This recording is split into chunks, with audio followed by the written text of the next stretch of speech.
Assalamualaikum warahmatullahi wabarakatuh. Selamat siang kami ucapkan kepada seluruh petani kopi Indonesia. Tanpa terkecuali ketemu lagi dengan kami Rafli Hakiki Channel. Kali ini kita membuat tutorial review saja teman-teman di kebunnya Mas Edi Purnomo, yang mana di kebunnya ini MDPL-nya itu sangatlah rendah, 200, kurang dari 200 MDPL di pemukiman yang ada di daerah kami.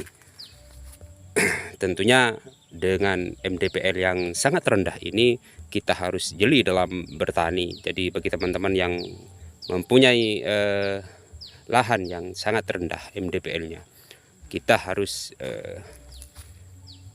tahu bahwasanya bertani di MDPL rendah itu tidak sama halnya dengan MDPL yang 1000 ke atas. Dari segi pemilihan klon dan lain sebagainya.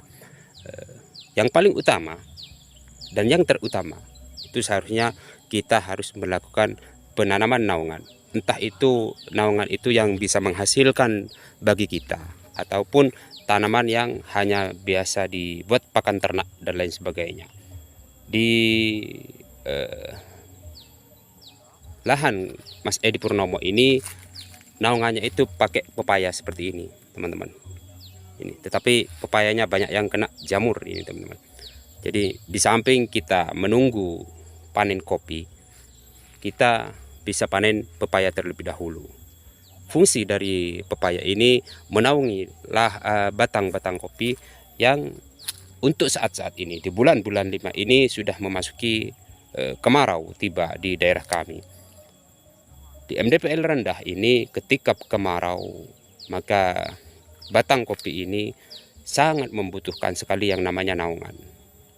Tapi kalau di MDPL tinggi yang full tanpa naungan itu bagus, silahkan jenengan terapkan di daerah jenengan tanpa naungan. Tetapi kalau di daerah MDPL rendah, apalagi 500 ke bawah, 200 ataupun 300, sebaiknya memakai naungan itu jauh lebih baik. Kayaknya sepengetahuan kami selaku petani kopi yang terjadi setiap tahunnya seperti itu. Bisa jangan perhatikan tuh, full naungan teman-teman. Tetapi alhamdulillah dari segi pemilihan klon maupun yang lainnya ini masih berproduksi secara maksimal di tempatnya Mas Edi Purnomo. Ini klon keriting yang masih sambungan 2 tahun seperti ini teman-teman. Jadi klon ini sangat cocok. Ini dompolannya seperti ini, udah mau panen juga ini. Seperti ini, keritingnya seperti ini teman-teman. Udah menguning. Ini klon ini mampu berproduksi di MDPL rendah maupun di MDPL yang agak tinggi. Soalnya saya kemarinnya pernah review di kebunnya Mas Edi yang di daerah MDPL-nya itu di atas 500, yaitu 900 MDPL. Klon ini masih mampu berproduksi seperti ini teman-teman. Keritingnya seperti ini, udah tidak ada celah ketika sudah memasuki seperti ini. Ini masih memasuki B1, udah mepet sama tanah teman-teman. Sebaiknya untuk klon yang seperti ini agak tinggi ketika kita akan melakukan penyambungan, karena ini rantingnya sangatlah panjang-panjang sekali. Makanya ketika sambungan itu agak rendah, maka meskipun B1 dia sudah mepet sama tanah. Ini seperti ini. Multi klon di kebunnya Mas Edi Purnomo ada 308 nih. Ada 308 seperti ini. Oh, mantap betul nih. Ini 308-nya seperti ini, Mas. Tuh. Nih, seperti ini 308. Satu ranting tunas raja seperti ini. Satu tunas raja maksudnya. Yang ini ranting sebelah. Nih. Masih di klon keriting seperti ini. Sama sambungannya masih umuran 2 tahun. Nih. Tuh. Ini hampir sama dengan Tugu Sari, tapi beda jauh. Kalau keriting beda jauh teman-teman.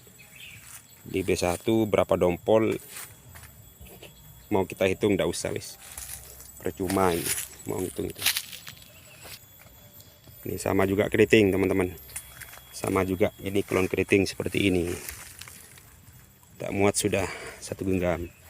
Jadi bagi teman-teman yang order ke Mas Edi Purnomo maupun ke teman-teman yang lain sesama petani kopi daerah Jember, inilah kebunnya masih remaja, masih perombakan, itu orangnya sortasi itu. Ini keritingnya seperti ini. Ketika masih sambungan muda seperti ini. Kalau ini bisa kita kasih skema 1,20 meter atau 1,30 meter lah kayaknya. Ini jauh lebih jos nanti. Karena ini sudah, meskipun B1 seperti ini, panjang betul dia. Yang ini 308 lagi udah mulai memerah. Yang ini sudah mulai memerah teman-teman. Udah sebagian dipetik. Ini pakai penyangga. Takut patah ini teman-teman. Kalau patah kita yang rugi. Kita harus telaten dalam bertani biar hasil kita bisa sesuai dengan harapan kita masing-masing. Tuh, naungannya ini pepaya teman-teman. Itu keriting juga. Keriting seperti ini. Udah paling tidak 20 hari lagi gak nyampe kita petik ini. Keritingnya mantap.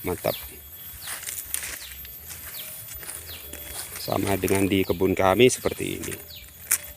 Ayo kita iseng-iseng aja, kita hitung ini. Tidak ada kerjaan ini teman-teman, mau ngitung yang seperti ini. Berapa dompol ini dalam satu tunas? Kita hitung 1, 2, 3, 4, 5, 6, 7, 8, 9, 10, 11, 12, 13, 14, 15, 16, 17, 18 dompol dalam satu tunas raja seperti ini. Ini di asnya ini sudah mencapai 18 gogos. Masih ditopang dengan ini, dan ini patah yang di bawah. Kayak gini teman-teman, kalau patah kita yang nyesek. Ini eman-eman di bawah udah patah. Ini tidak ada celah teman-teman, seperti ini. Kelebihan dari klon keriting ini bisa jenengan amati seksama nanti ketika akan mengembangkan dari klon keriting yang seperti ini. Masih sambungan muda seperti ini. Nanti kalau sudah 5 tahun berjalan, maka ini akan lebih wow lagi nanti. Kita lihat di batang-batang yang lain yang sama klonnya, ini keriting juga. Ini 308 seperti ini. Tuh. Buahnya seperti ini.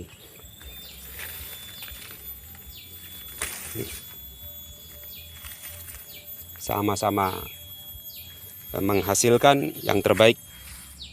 Maka dari itu kita harus pinter-pinter dalam perawatan kopi. Ketika MDPL kita rendah, jangan pernah kita ikut-ikutan perawatan yang di MDPL tinggi. Sebaliknya seperti itu. Di MDPL tinggi jangan pernah kita ikut-ikutan yang MDPL rendah. Gitu. Kita mempunyai keputusan masing-masing di situ. Kejelian kita dalam bertani, bahwasanya ketika MDPL itu sangat rendah, ya jangan coba-coba kita full tanpa naungan. Maka yang terjadi di kebun kita ketika musim kemarau tiba, banyak yang out teman-teman. Ini keriting juga nih, masih rata-rata sambungan 2 tahunan nih teman-teman, seperti ini. Seperti ini. Sekian dari kami, kurang lebihnya saya mohon maaf. Sekali lagi jangan lupa like, komen, dan subscribe bagi channel kami. Sekian, assalamualaikum warahmatullahi wabarakatuh.